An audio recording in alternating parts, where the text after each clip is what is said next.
Syederalun, Presiden Joko Widodo atau Jokowi menghadiri perayaan HUT ke-77 TNI di Istana Merdeka Jakarta pada Rabu 5 Oktober 2022. Namun, ada pemandangan menarik ketika Presiden Jokowi tidak menyalami Kapolri Jenderal Listio Sigit Prabowo ketika berada di panggung. Padahal mantan wali kota Solo itu menyalami semua yang ada di sekitarnya. Awalnya Presiden Jokowi tampak menyalami Panglima TNI Jenderal Andika Perkasa. Andika yang mendapat giliran bersalaman pertama memberikan hormat dan membalas jabatan tangan Presiden.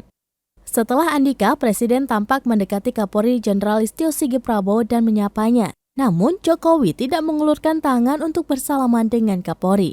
Presiden kemudian menyapa dan bersalaman dengan Kepala Staf Angkatan Darat atau Kasat Jenderal Dudung Abdurrahman. Terlihat Dudung pun memberikan hormat dan membalas jabatan tangan Presiden.